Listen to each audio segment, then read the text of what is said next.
Hey guys, welcome to the bass player workout. This is going to be a real quick corrective exercise workout you can do just about anywhere.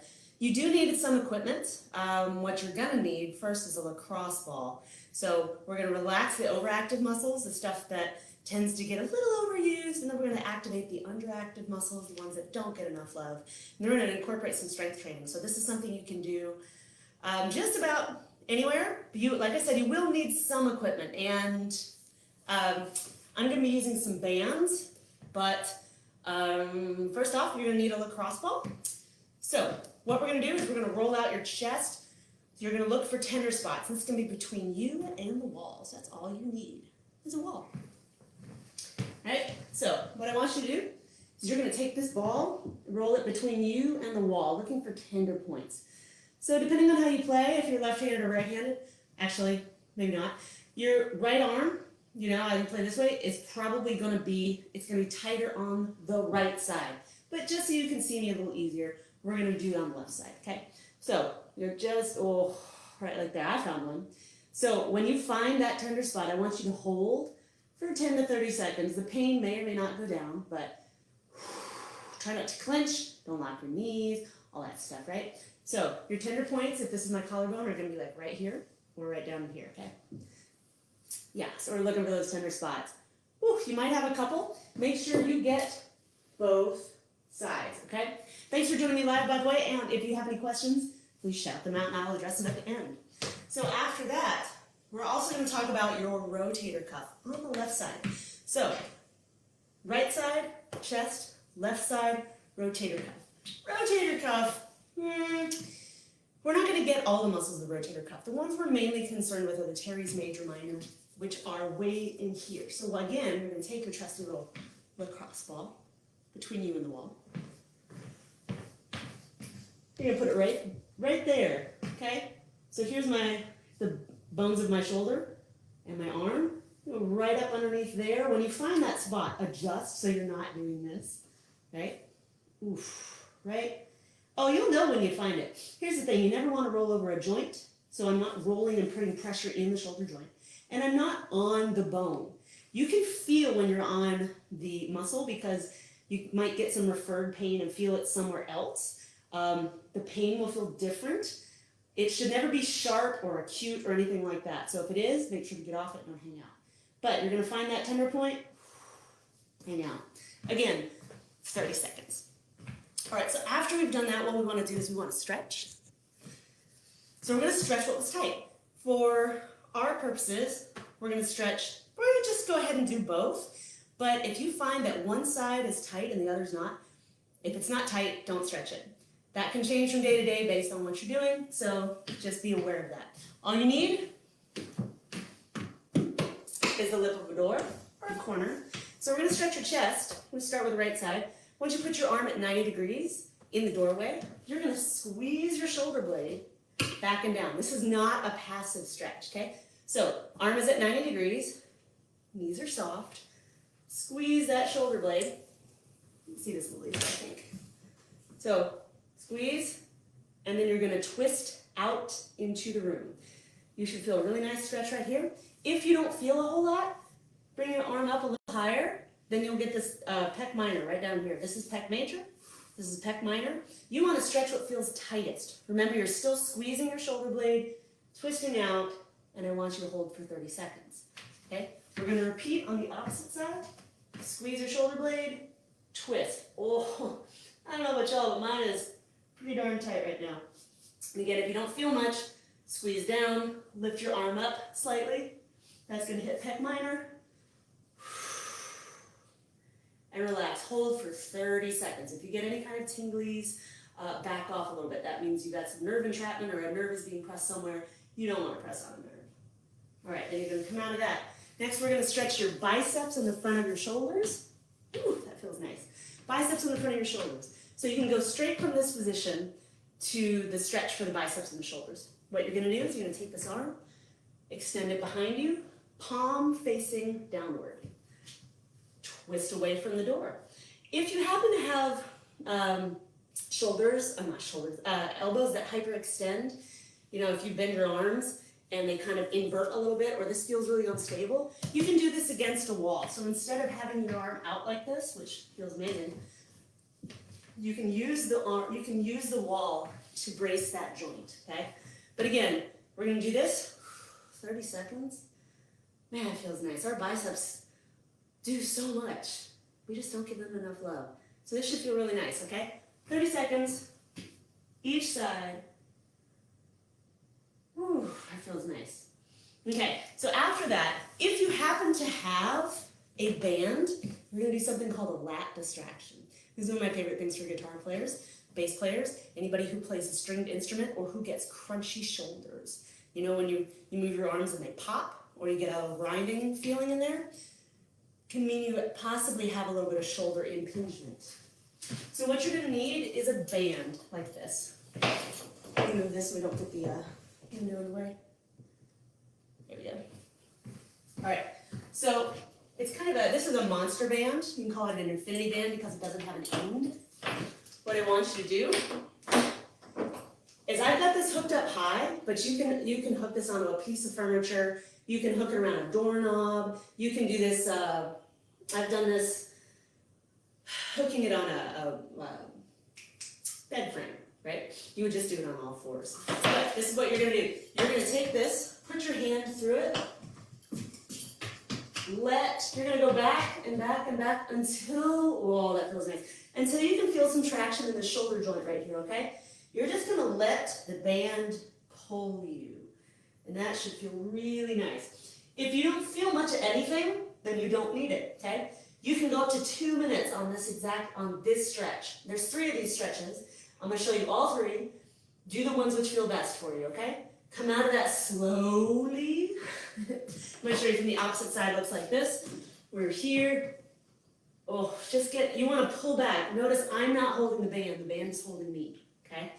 So you're gonna hold there. Second stretch.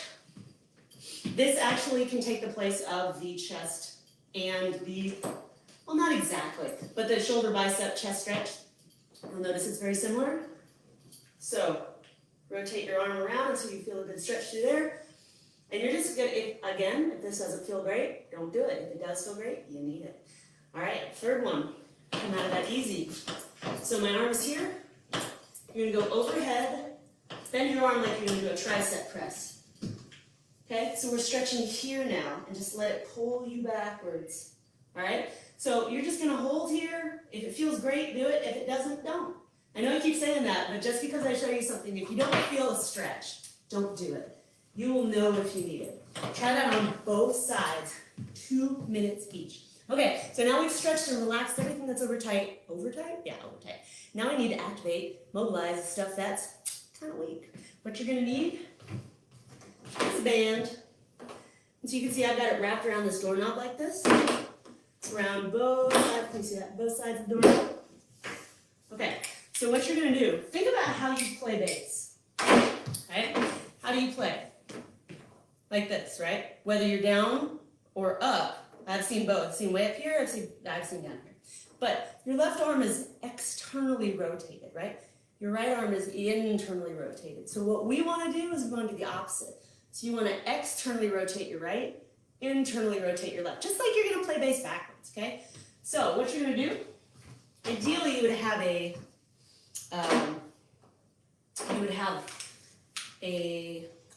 towel, like right here. So the deal is, I'm gonna show you this backwards just for simplicity's sake, because if I show you this in the opposite direction, which would be correct, you'll just see my backside, you won't see what I'm doing. So we're gonna pretend that this is your left and this is your right. So for your right, let's see, what did I just say? It's the opposite. So this would be your right arm. What you're gonna do is you're gonna hold it here, lock that right arm into your side, and rotate out. You've seen this before, okay? But the deal is, if the band is too heavy, you're gonna shrug, or you're gonna do this. That wrist should not move. You are rotating that shoulder joint in the socket. And I don't wanna see this, okay? I want you to rotate out, hold, come back. Out, hold, come back. Should feel nice. We're gonna do 15 of these, okay? And again, if the band is too heavy, you're gonna start compensating and feeling it in different places that you don't need, like you're gonna shrug, or you're gonna feel it in your bicep. You should be squeezing that shoulder down and rotating out just like your arm is like a gate that's swinging open, okay? 15 on this side. Then on your left arm, you're gonna do the opposite. You're gonna hold it here, squeeze that shoulder down, rotate, let's do it this way. I'll give myself less slack. Here we go. So what I'm gonna do is I'm gonna rotate inward and back. Again, if the band is too heavy or you have too much tension, you're gonna shrug.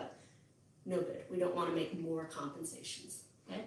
So in for 2, hold, and back. Are your knees soft? You should be bracing your belly button while you do it, okay? 12 to 15, real slow. All right, so we're almost done.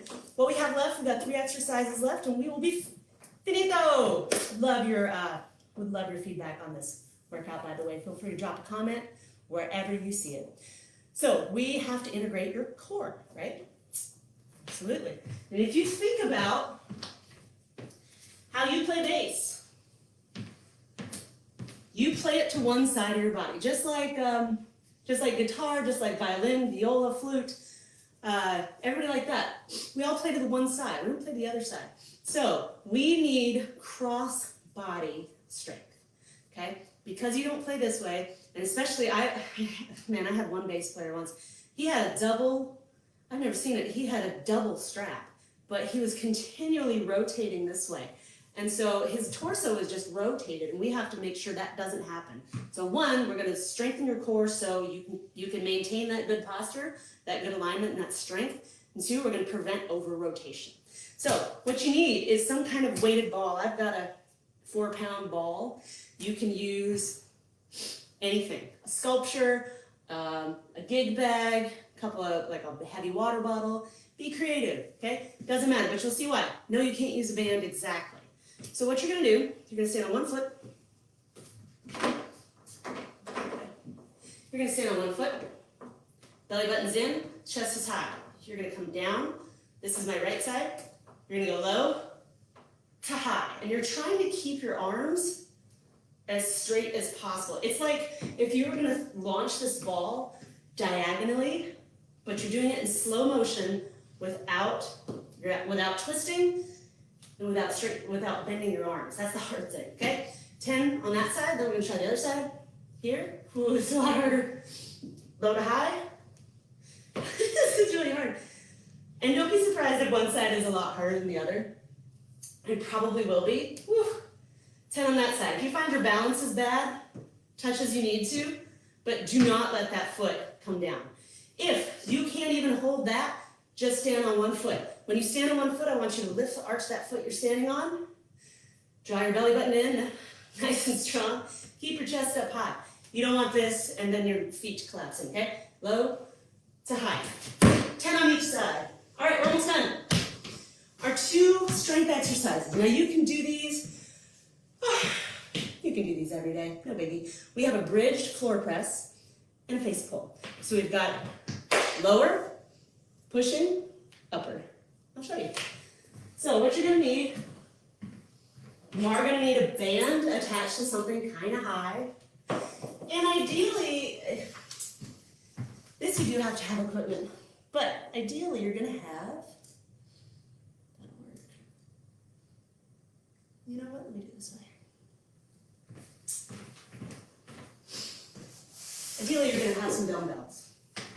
But if you don't, you can just get creative, no worries, okay?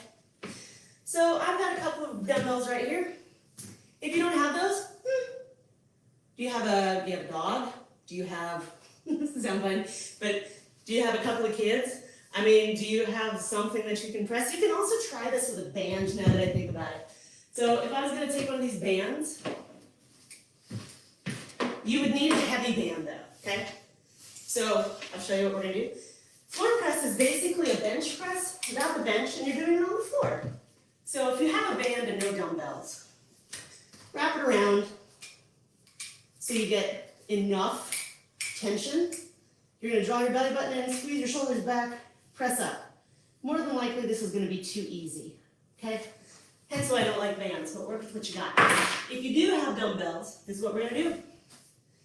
So you're gonna be just like this, okay? We're gonna put your arms about 45 degrees, I think you see that. So you're gonna draw your belly button in, squeeze your shoulders back and press up. This is the floor press part, okay? Second part, squeeze your butt, drive through your heels, lift up.